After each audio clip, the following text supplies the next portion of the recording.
e terapia focal.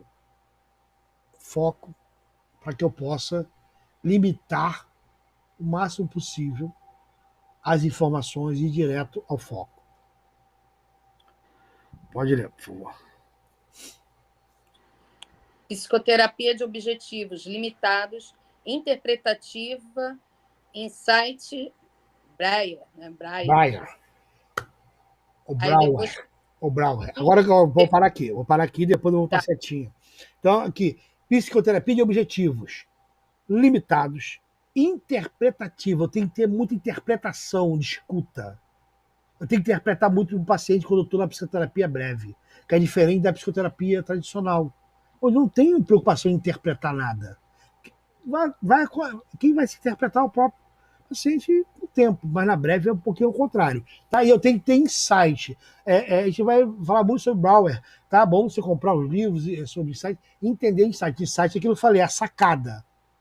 É aquilo que ninguém viu, você viu primeiro. Você teve um insight. Então, a psicoterapia breve está fundada em vários tripés. E o primeiro tripé mais importante é o insight. Se você for um psicanalista com pouco insight, não faça psicoterapia breve. Porque ninguém é obrigado a ser bom em insight. Ninguém é bom, tá? Agora, tem uns que são bons. Desenvolve naturalmente. É um dom, seja o que for. É prática. Não sei, tá bom? Ó, capacidade egóica. Então, você vê que daqui, né, para mim ter insight, eu tenho que ver a capacidade egóica. O meu paciente ele tem que ter uma capacidade egóica. O que é capacidade egóica? Capacidade de reprimir os seus desejos, as suas expulsões e lutar pelo objetivo que ele veio buscar na terapia. Porque vai ser breve. Ele não vai poder perder muito tempo, e nem eu, tá bom? Psicanálise, ou seja, tradicional, e a psicanálise breve. Ambos os métodos constam de objetivos terapêuticos, indicações clínicas e técnicas diferentes, mas todos têm que atender um paciente que seja egóico. Ok? Alguma dúvida sobre ser egóico? Quem é egóico aqui? Todos vocês estão aqui hoje de manhã estudando. Egóico é aquele que tem o foco, né? Tem foco, tem objetivo. Isso me lembrou. Ego ideal. Lembra da aula que eu dei? Ego ideal. Esse egóico aqui é o ego ideal. O que é o ego ideal? É quando eu tenho ego não para ferir o outro, não para ser melhor que ninguém, mas para alcançar os meus objetivos. Sem ego, sem objetivo. E quando eu posso também identificar isso no paciente, ver que ele perdeu o ego. Ele perdeu o eu está perdido dentro dele. Eu tenho que trazer ele para fora de novo. Isso também é a maneira de entrarmos na análise. Pode ler, por favor. Outra diferença. Não. Agora lê que está em roxo ali. PBOP. PBOP.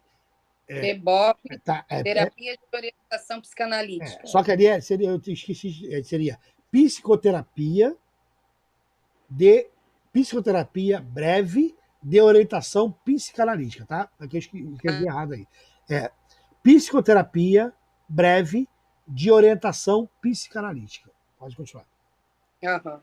Outra diferença entre as duas terapias é que na PBOP o insight se dá na terapia, mas a elaboração acontece fora da terapia, podendo se alongar por 2 a 3 anos. Tá bom? Então, esse tipo de terapia aqui, breve, mas de orientação, ela já é mais demorada. Tá? E é muito presa no insight e na elaboração. Eu te ouço, depois vou elaborar lá e volto na próxima sessão já com um contexto para a gente continuar a conversa elaborada. Pode continuar.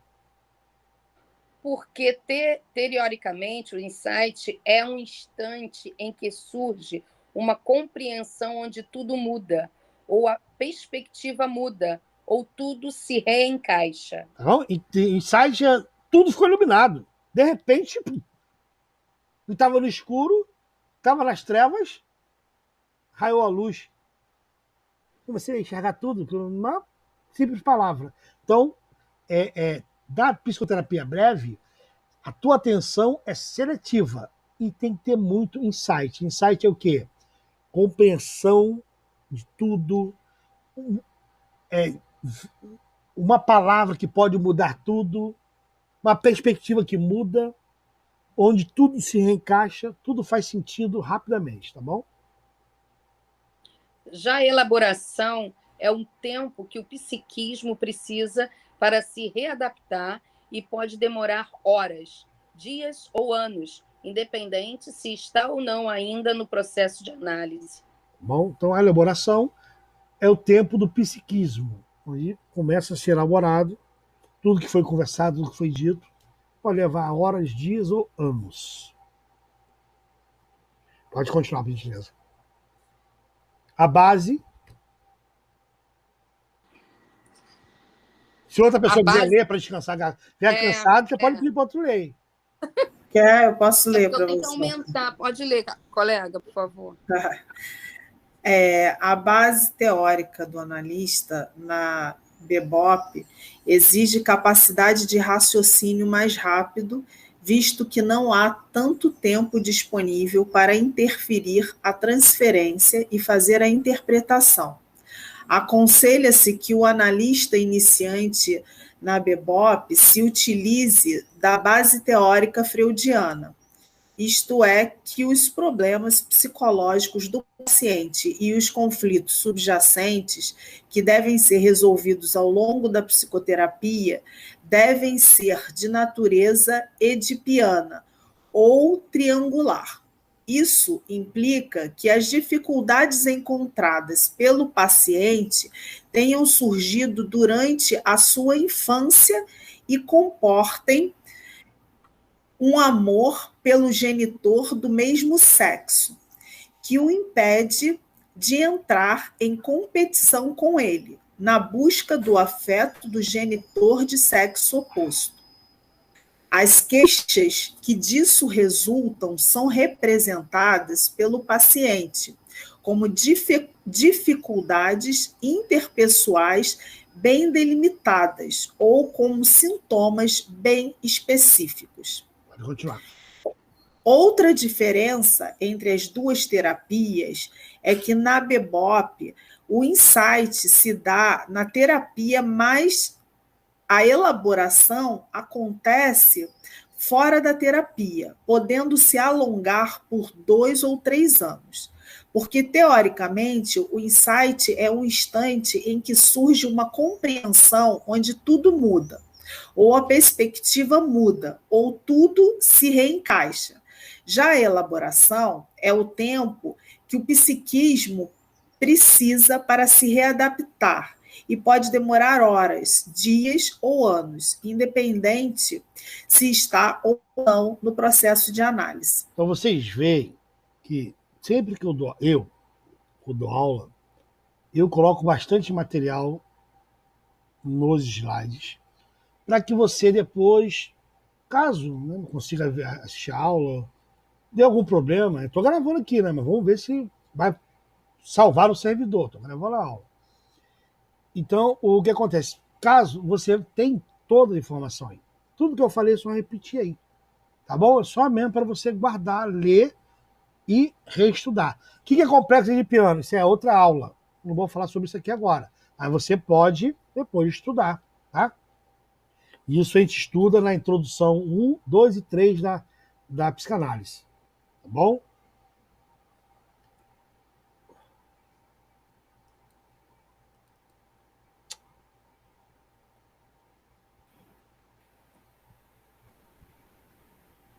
Vamos lá.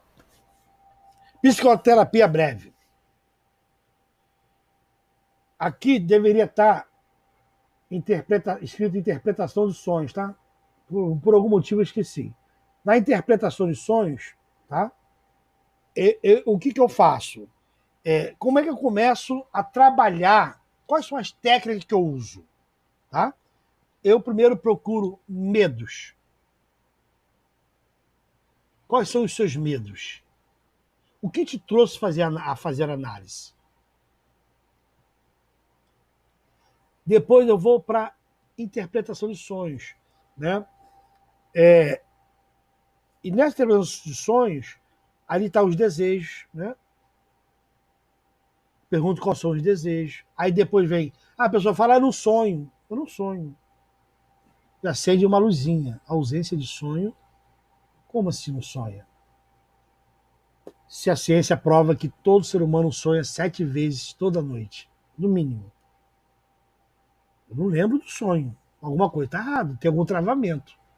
Então já é um alerta. Sonho dentro do outro sonho. É um sonho que fala algo para mim. Que ele está numa realidade, querendo viver outra realidade. Isso é um insight. Você não vai ver em livro. Isso aqui é meu insight. Quando alguém fala, eu tive um sonho dentro de outro sonho.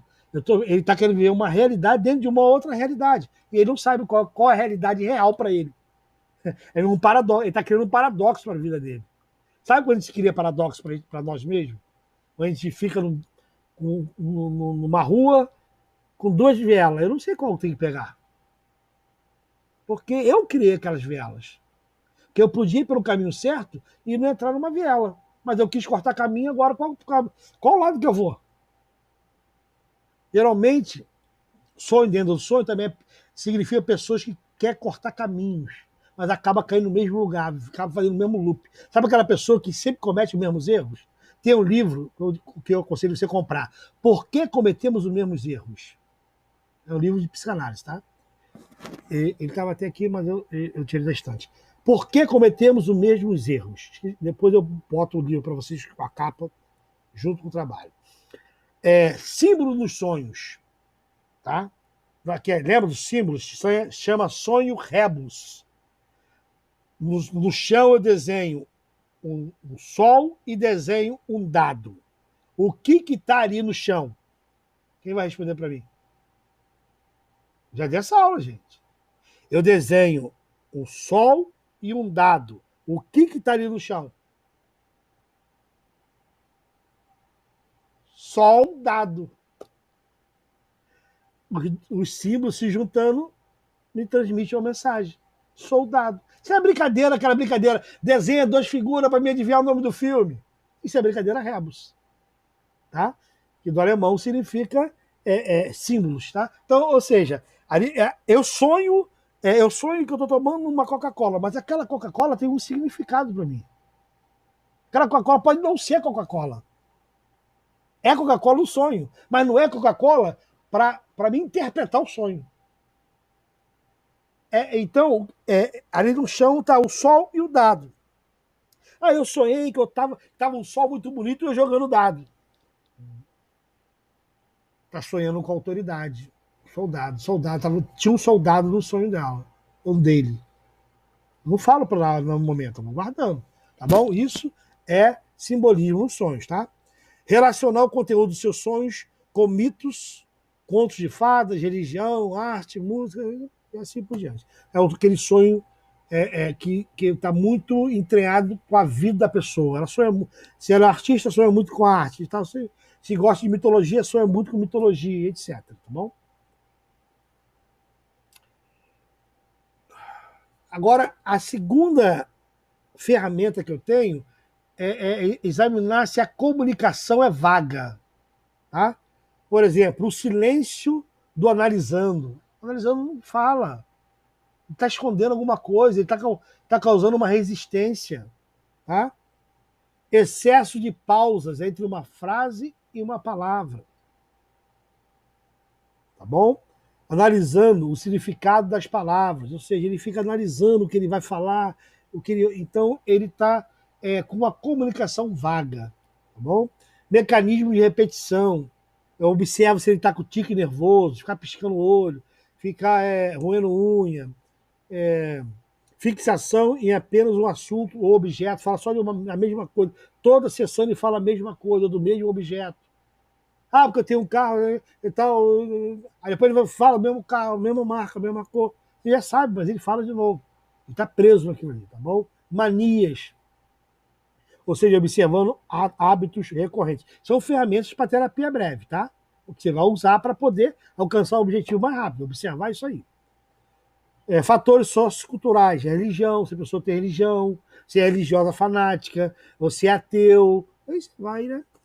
Costumes familiares, regras sociais, local onde vive, cultura local e regionalismo. Até a região que a pessoa fala algo, nos ajuda na psicoterapia breve, tá bom? Principais finalidades da entrevista segundo o estudo. Lembra que eu falei que a entrevista era uma das coisas mais importantes? Por quê? Porque ela tem finalidades específicas. Primeiro, o estabelecimento da relação terapêutica. Quando eu começo uma entrevista, eu começo a ter um relacionamento com o problema do outro. Eu começo a ter eu começo a ter uma interação da vida do outro. E o outro começa a abrir a vida dele, entre aspas, para um desconhecido, para um estranho. Então começa a haver uma transferência, que nós chamamos na psicanálise. Ou seja, uma confiança e uma relação ali vai crescendo, uma relação de confiança. A elaboração da história clínica é através da entrevista que eu vou elaborar, que eu vou conhecer a história clínica, que eu vou fazer a avaliação, o diagnóstico, prognóstico, a devolução do diagnóstico, do prognóstica, o contrato sobre metas terapêuticas de duração do tratamento, nas preliminares, né? Na entrevista é que eu falo sobre o contrato, quanto vai ser a consulta, qual vai ser o dia, o horário, quantas vezes, quanto tempo, 6 meses, 1 ano. Isso está breve. Na psicoterapia tradicional, você fala só sobre o contrato, o valor, o dia e o horário. Duração não existe. Tá bom? A explicação do método de trabalho e a fixação das demais normas contratuais. É como nós vamos trabalhar 50 minutos por sessão, nós vamos trabalhar esse foco,